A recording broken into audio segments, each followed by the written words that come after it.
Welcome to Insights from the Couch, where real conversations meet real life at midlife.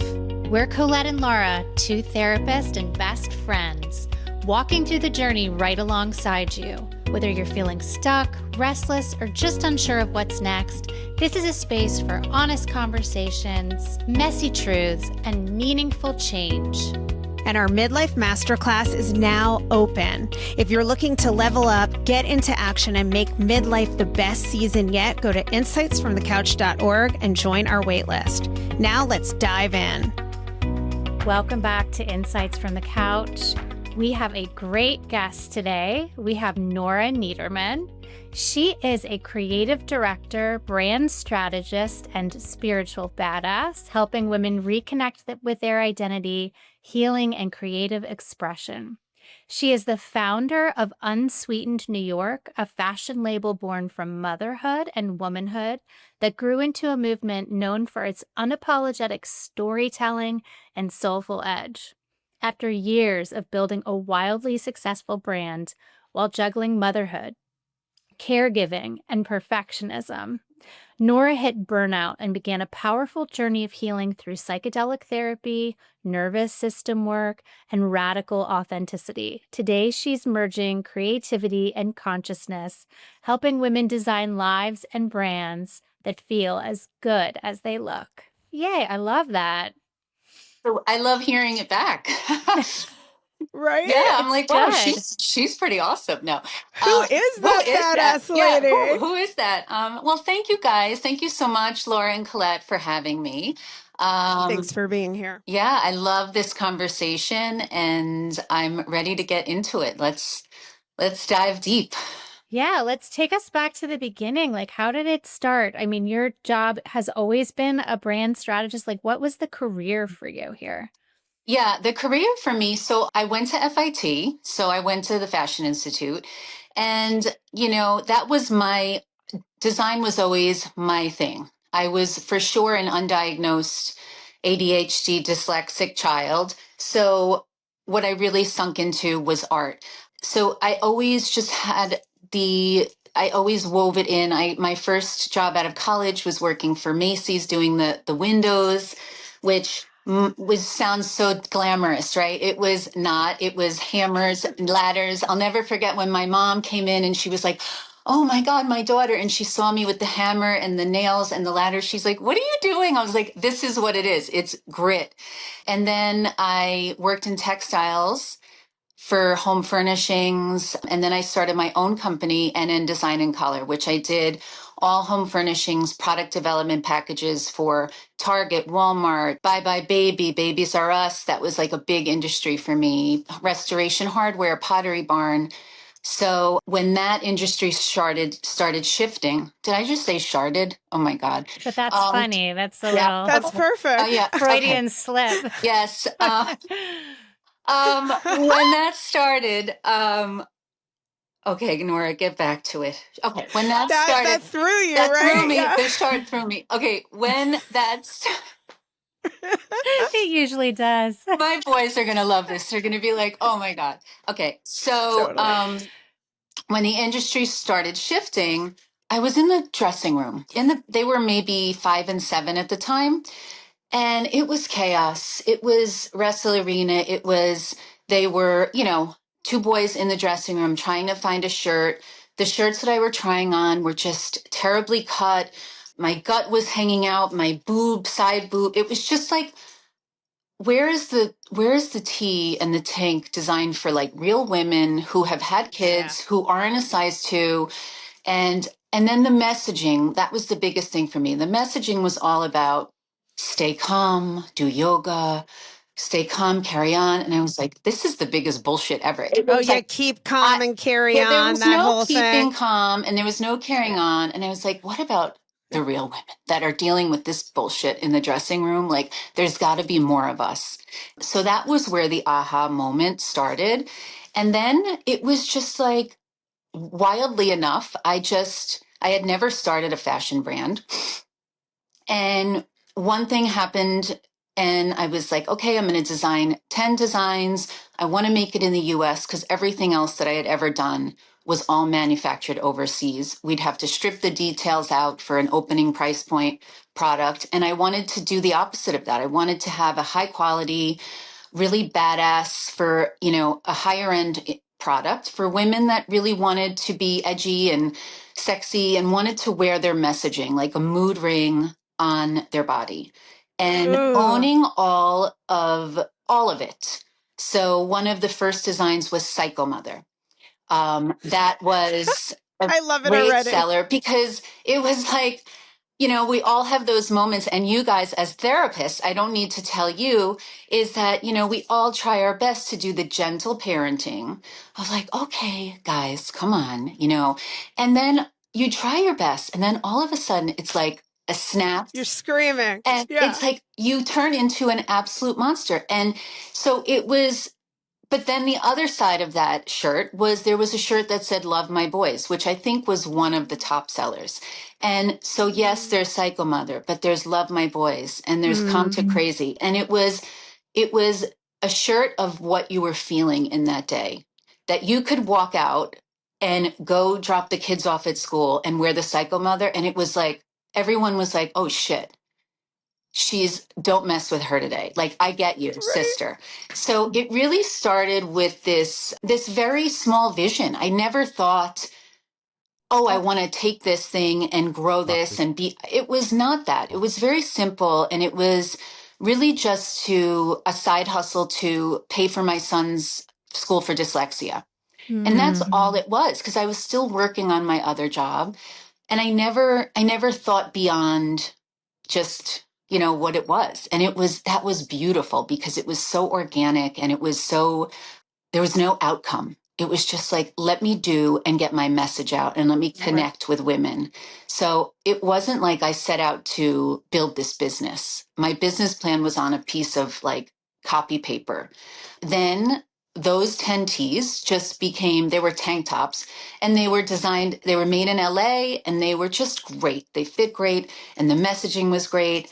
And then it just grew from there, the next collection, and it just carried on the moods and this vibration of women and honesty and authenticity of all the things. Yeah. So and that's why it took off, right? Yes. Because you were speaking the truth and people related. You weren't trying to build an empire. No. You were trying to give women a quality product that said out loud what they were feeling inside. And that's why people loved it. And that's why people loved it. And it was an awesome body. I designed the best t-shirt, all of the things, the fabric, but the messaging is what really grew the brand. And so I just loved when I was designing, it was just like it would flow out of me effortlessly. You knew what was going on in my life by what I was designing. And the most important thing, it really resonated with other women. I would get emails in saying, I wore the I'm done shirt to my divorce. Oh, I need that. Oh, I need that one. Yeah. Well, that's our tagline is I need that. I need that. So the I'm done, I got a thing from a woman, an email, and she said, I just wanted to tell you, I wore the I'm done tee under a Veronica Beard blazer to my divorce settlement. And I felt so empowered. And I was like, and that is why I did it, because I wanted to be in service of a way to let women know you're not alone. Like, when you're feeling your absolute worst, or you're feeling like the kids are driving you crazy, or you're a bad mom, or you lost your shit this morning, like, you're okay. We got you. We're all together in this. And in this sea of perfectionism, which we live in Instagram, and, it's so hard to just go on your phone and you're like, oh, everybody is crushing it. And this was a like flag to all the women of saying, you know what, you're not alone. Oh, I can see why it resonated so much. I want every single t-shirt you just mentioned. I need the I'm done one, definitely. Right? The I'm done. I want to wear that every day. So tell me this. There's so many different directions here, but For a woman who's got an idea, I love how you're describing that this just came to you in this very real, organic moment. It would have been so easy to say, oh, that's a cool idea, but like, whatever, I don't have time for it. I'm too busy. I have a job. I'm a mom. So, what would you say to somebody who has an idea about starting their own business or taking a chance? I love this question, and it's so simple, and it's just start. Just start. Start And messy. I think, just get into it. And the most important thing, I think, Colette, is like, if you have a pet, you have to have, it has to be in here. You know, and I'm no business coach. I'm just speaking from what I feel. If it's not in here, it can't be out here. Like, it has to be in your heart. And if it's in your heart, just start. And if you can just start and worry about perfecting later, because so many times we as women, we get hung up with all of the details and the the self-doubt and the limiting beliefs and all of those things, or also limiting beliefs of others, right? Even the people that we love the most, you share hey, I have an idea, they're like, no, stick to your... People will rain on your parade. And it can get in there and shut us down. Yes, it can get in there. And so my biggest takeaway from all of that would be just start and just try and surrender the outcome of what it's going to be. Because yes, look, business plans are great and all of that, but I think it's good to get scrappy. I think you got to learn if you want to go into your business, learn the shit out of everything. Like, such good advice. Bootstrap it. Don't go out and, get a bunch of money from it. Like, just be in the trenches of this passion. And then you're going to find out quick, hey, do I really want to do this? Like, this is, you're going to find out if you're in the trenches, if you're getting scrappy with your idea, it's going to tell you whether you're going to continue or not. And until you really get into it, you don't really know. So that would be my advice. I totally agree. But I'm assuming that this side hustle took off. Did this now become do you quit your job and this becomes the business front and center? It then starts picking up, which was fantastic. And then, like any freight train, and just give you a frame of reference, I think I was probably 42 when I started this job. And this is another thing that I want women to know is like, you know what? Let's say you've been something for the last 25 years and you don't want to be that anymore, or you want to pivot. It's okay. You can. And we are at the most unbelievably smartest, wisest time of our life as middle-aged women. Like, we could fucking do anything, with whatever we could do anything.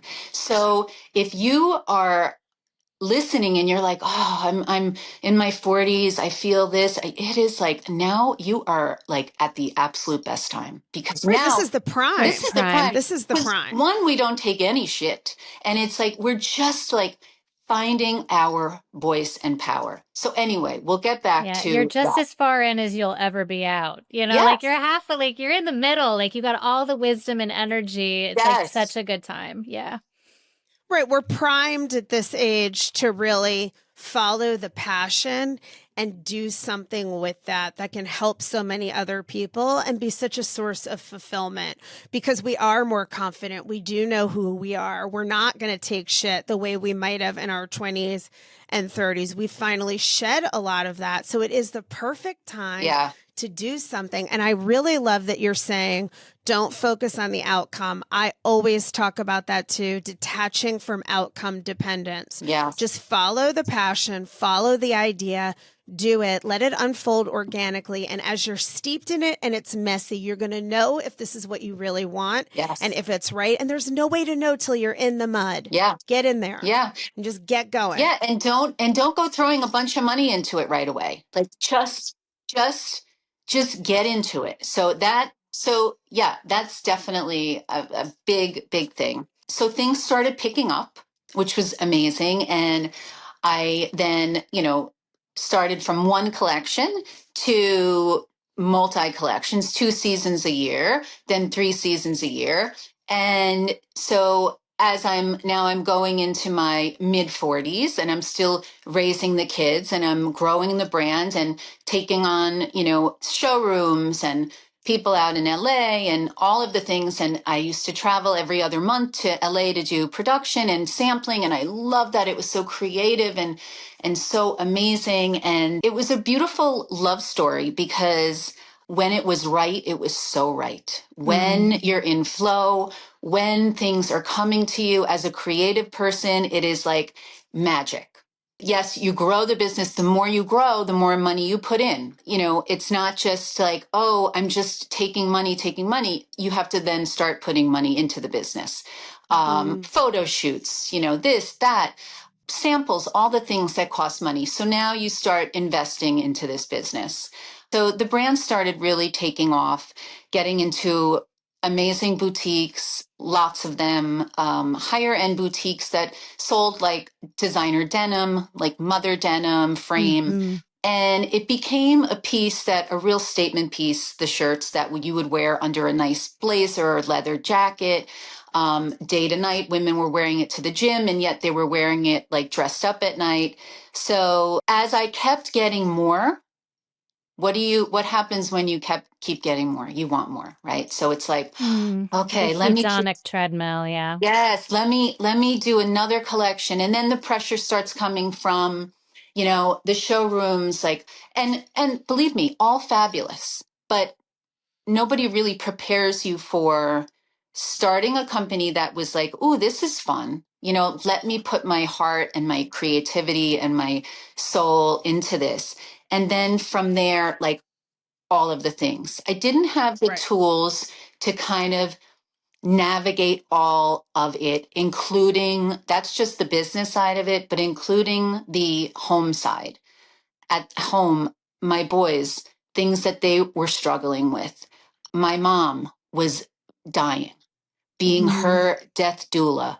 And you just keep piling it on, right? Like us women, we're like, oh, let me just, because we don't know it when we're in it. And part of me sharing this story, Laura and Colette, is that I want to help women before they get to the place where they're under the desk and they feel like the walls have caved in.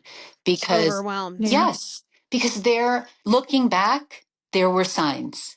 And I avoided them because we're told as women that we can have it all. You can have it all. And you can, but you can't have it all at the same time. Yeah. Right. And you have to take care of yourself if you're really going to have it all. So wait, before we get into that part, what were some of the signs? Because I think this is what people really need to hear as you look back. Yeah. So the signs for me were I was taking Vyvanse at the time. And if I'm being completely honest, I took Vyvanse, yes, to make me more focused, but it really turned me into like super worker. Like I would crush shit. You could just go 100 miles an hour and not stop. And it was like that Limitless. You ever see that movie Limitless with Bradley Cooper? Yes. So yes, it was prescribed. And I'm a big believer of medicine. I've been on different medicines in my life, and I'm a big believer of mental health. And, but the ADHD medicine for me was like, that was the first thing. I was not abusing it, but I definitely used it to turbo myself. So maybe pushing too hard. Yeah, pushing too hard. And then with that came the lack of sleep. The lack of sleep was, and I'm not talking about a few nights, I'm talking about a few years of just. Yeah. Is that stimulant use? I mean, do you think that's like Vyvanse usage, like extended release, where it's like you just can't fall asleep? Yeah, I feel like stimulants are such a jagged edge for sleep. But I also worked on, I started this schedule of like, I'd get the kids to bed, I'd be mom, and then around 10 o'clock, I would go back down to my office and I would work until like 2 a.m. And then I would have a couple of glasses of wine, so I'm talking about some of the things that interlooped into like, what are the signs? So lack of sleep, drinking. And I'm not talking about drinking that you're getting drunk, but I'm talking about a couple of glasses of wine every night that you don't even think about it, right? Like it's like nothing. Just taking the But edge it's a little off. self-medication. Yeah, It's a little self-medication. little self-medication. And then take the edge off. The lack of presence. I was really never present fully.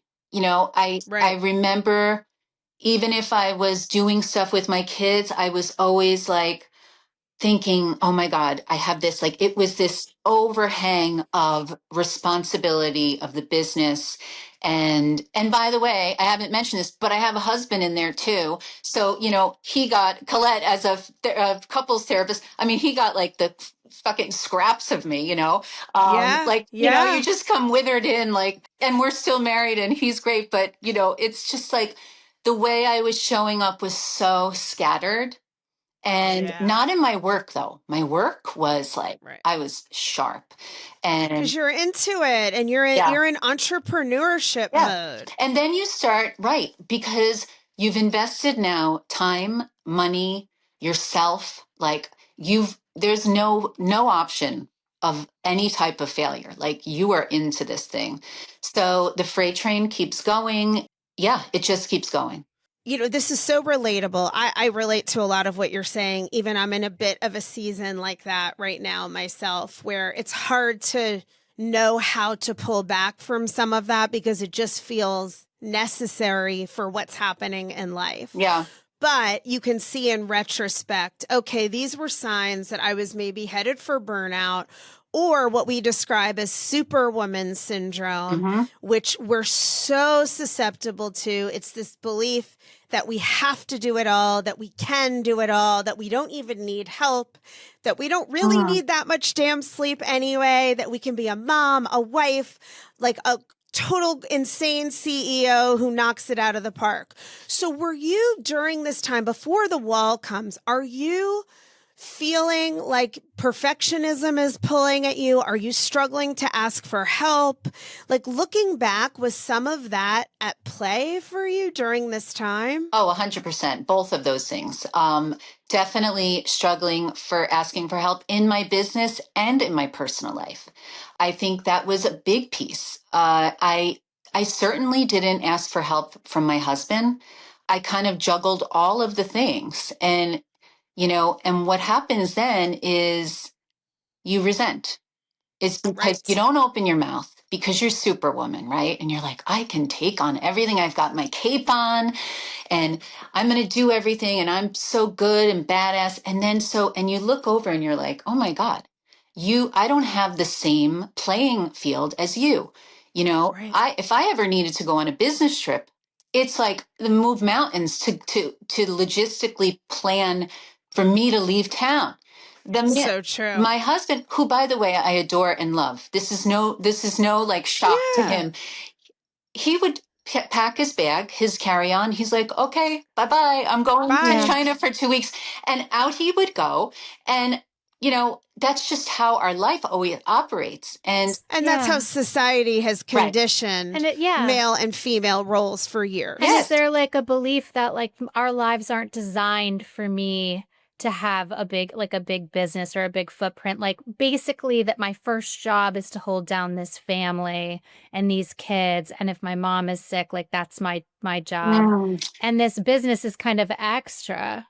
That could make me cry, Laura, because, with hindsight, you can really look back at stuff, right? And I think as women, somewhere along the line, there is this piece of us that thinks that doing those things, supporting our family, being a present mom, being a present wife, being all those things is not good enough.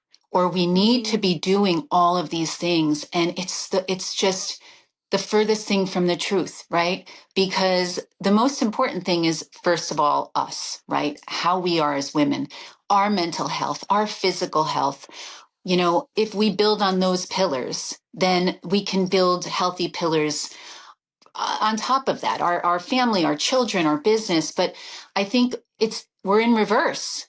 We're in reverse. And that's why I think it's so important to talk about this. And believe me, I am all for women going after their dreams and crushing it and being entrepreneurs. Like, I love that. But there will come a time when all of these things come at you. And how do you juggle it? What do you put down? There's got to be things that we put down. I didn't put anything down. I just kept taking them. And your own belief system is what prevents us, right? The beliefs that we have to do it all, that we shouldn't really ask for help, that we can just keep piling on more and more is part of what prevents us from putting things down or raising the flag to say, hey, I'm not okay. I need help. We need to do this differently. Our family needs to restructure, whatever it is. Yeah. So Nora, where's the wall? Because I always say, like, nobody ever comes to you and gives you a permission slip and is like, hey, you're struggling. Like, I really we need to restructure this from the ground up. Like, I feel like that moment never comes from people in our lives. It's like we have to claim it. Yeah. Oh, yeah. And, when you claim it, it's not tied up in a bow, it's like it's on your knees, right? So intertwined, remember, I started this business in my early 40s. So intertwined there, we had this other party that entered my life, perimenopause, which was unspoken at the time. Now we're talking about it. You guys are talking about everyone, thank God. But at the time, it was like, oh, shit. Like, I'm losing my mind. I'm literally cognitively, I felt like pieces were taken from me. And just those little inklings start trickling in. And you're like, something's not right. I don't know what it is. Is it burnout? Is it, do I want it? Do I hate my husband? Like, what is it? What's happening here? It starts percolating, right? So I think the perimenopause piece is very important to talk about here because that was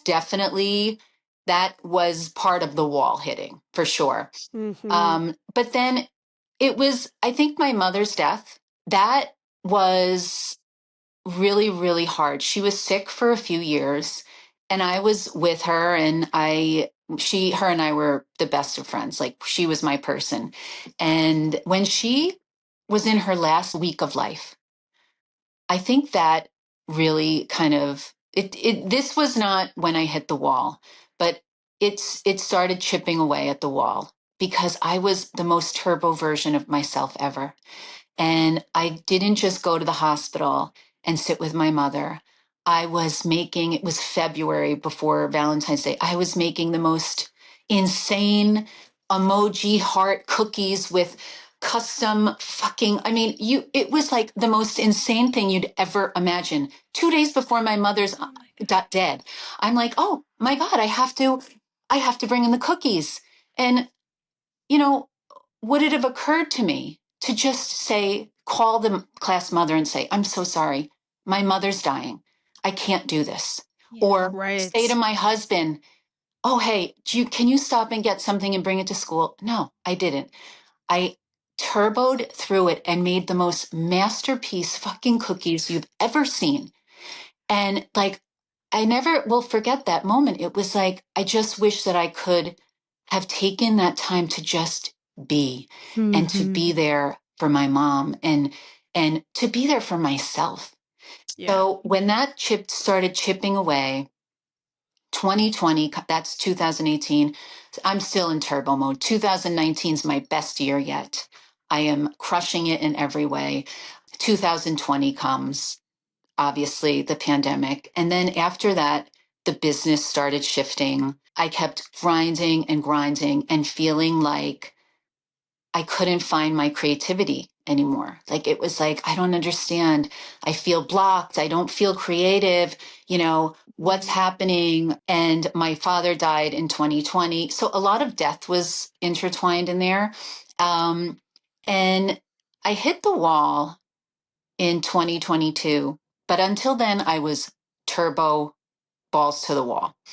2022, my husband called me in and he was like, we need to have a talk about, had the spreadsheet open. We need to have a talk about the numbers. And, at this time I was working like 16 hours a day. And Yeah. I was really, I was really burnt out and not knowing it yet.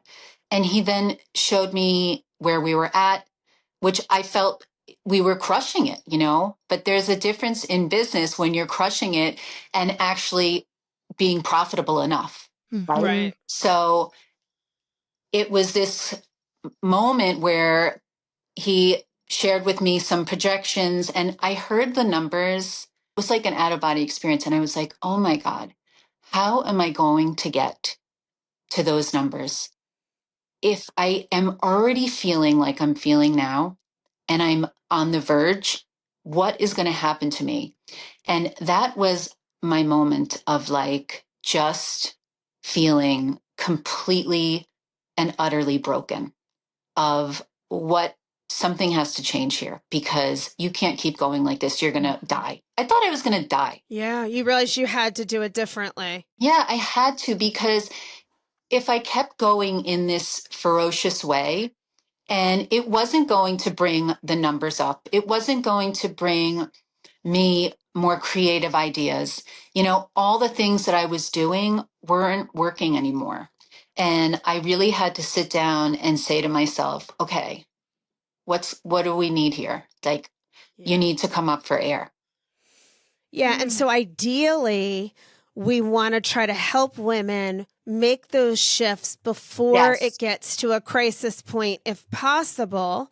So, what changed for you? And is this when the psychedelics came in? And definitely tell us about that. I'm so Yeah. curious your Yeah. experience. What changed for me was very simple. And I think this is a big message for women as well. We're flooded with our social media with like all of this wellness, all of Yeah. this.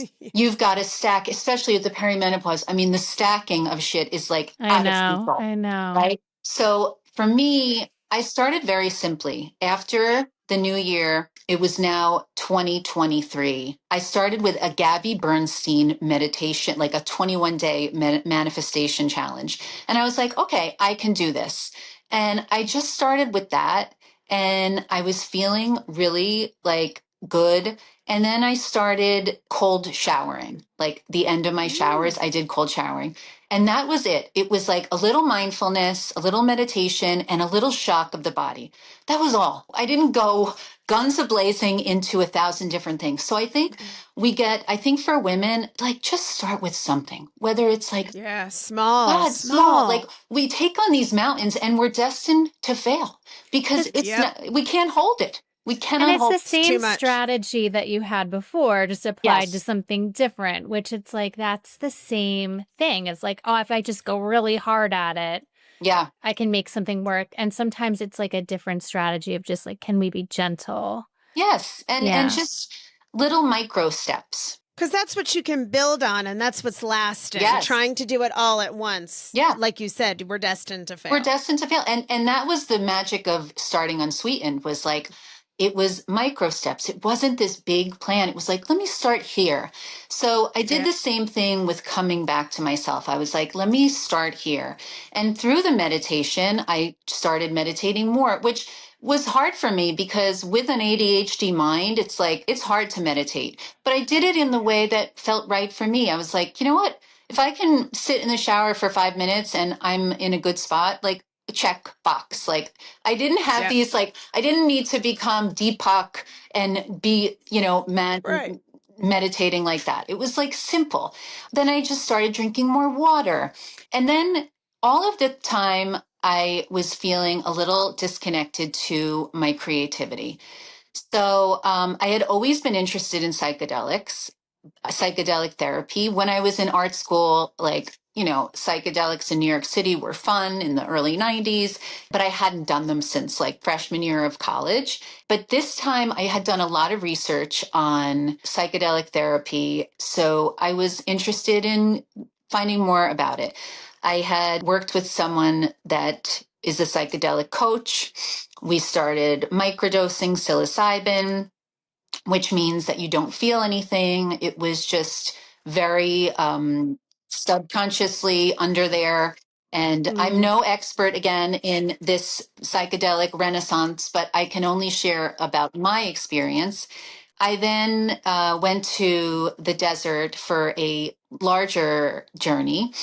And with the intention of when you're using psychedelic therapy, you have an intention of what you want to come out of it for the neuroplasticity. My intention was very simple. My intention was I wanted to get back in touch with my creativity and my passion. It was like, for me, I was like, oh, this is a no brainer because, like, anytime I had done psychedelics in college, it was like amazing, fun, bright colors and like so psychedelic, right? So I was like, oh, this is going to be great. I'm just going to like tap right back in and get my creativity as an artist going. And that's not what happened. The funny thing about psychedelic therapy is actually you're not in any control of what the hell happens. So when I said I wanted to be unblocked, my creativity to be unblocked, having no idea what was blocking it, it kind of resurfaced a lot of things that were going on in my body and my mind and, younger versions of myself. So that was the start Wow. of that healing. Yeah, it's not surprising that like you ask for like take me into the creativity and the light and it takes you to the darkness Yeah, first. yeah. So, but then along with the darkness, it didn't feel dark. It just felt totally natural and aligned. I I had stopped drinking, which was like an added Yeah. bonus from the psychedelic therapy, which I never intended. It wasn't like, ooh, I'm going to go do this and stop drinking. I also stopped the Vyvanse. I didn't even know I had a problem with those things. Like they were just Right. part of life. It wasn't like I was seeking that. I wasn't. It was just an added bonus. So from that, I just started really tuning into my own thoughts, my own where I was at that point. The thing that it dug up was a old eating disorder. I had been a very overweight child and binge eating was a big part of that. I mean, if you were to ask me today, like if I ever still had that, I would have said absolutely not. Like that was long gone from when I was a kid. I've always had issues with food and eating and my relationship with food was always unhealthy. And Vyvanse makes you not eat, by the way. Or I would be a impulsive exerciser, or it was just always something to the extreme with food. And so I might have thought I tackled that eating disorder because it didn't show up in the same way, but I still had a terrible relationship with food and the mind body connection. So I wasn't prepared for that to come back, the binge eating. And then I'm off my Vyvanse because I didn't want it. And so I was hungry and I gained like 20 pounds. And then I had to really learn that connection of like what food and my mind meant to each other. So it's been quite a journey. I have lost that weight, thankfully, between going on hormone replacement therapy and just getting, just doing a lot more walking and being mindful about my body and what I'm putting in. But I mean, it it has been quite a unbelievable journey, and I'm beyond grateful to have been able to do this work. You know what's so funny about that, Nora, is like when you talk about like wanting your creativity back, it's like you had to put down the things that were blocking it. I have somebody in my life who uses stimulants, and she says, it makes me like a robot and it Hmm. makes me like not have a huge range of feelings or even have a huge range of like sexual desire. It makes her very focused and forward moving.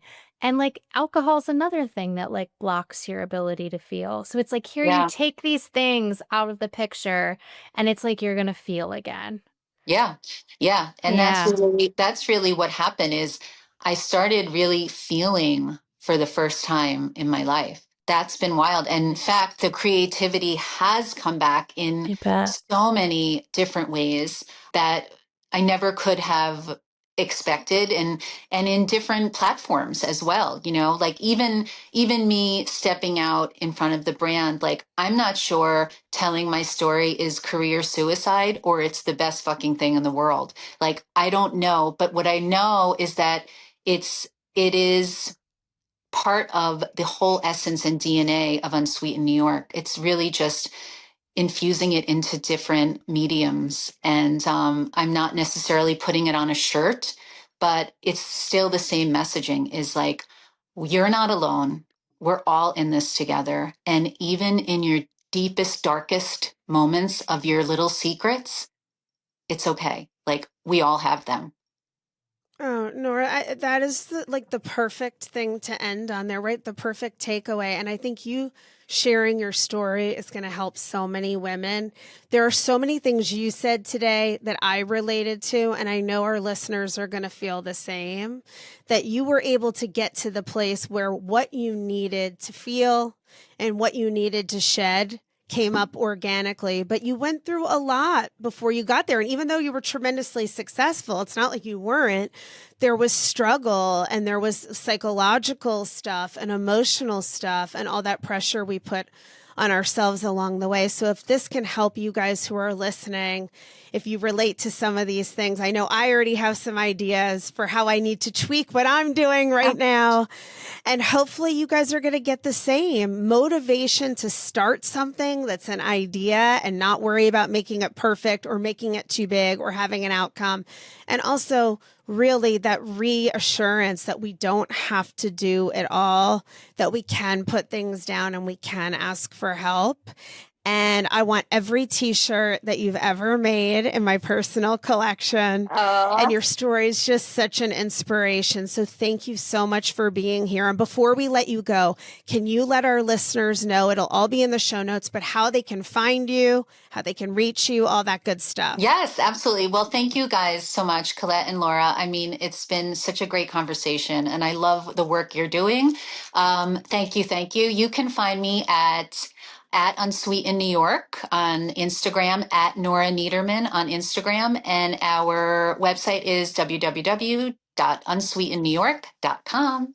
And maybe I know Colette and I talk all the time about we're going to start a merch line for Insights. I don't know if that's part of what you do with Unsweetened New York, but I mean, maybe. Yeah, so we do a lot of that. The part of the pivot was giving up our e-com and what I didn't talk about, our e-com and our boutique, most of our boutique business. And we specifically do custom for hotels and sports teams and boutiques, but all custom stuff. So we can certainly talk about that. Very cool. Oh my God, we may hit you up for that very soon. Yes. Thank you. Oh my gosh. Well, thanks everyone for listening. And we hope you got some great insights from our couch today. And we will see you next week. Bye, Thank guys. you.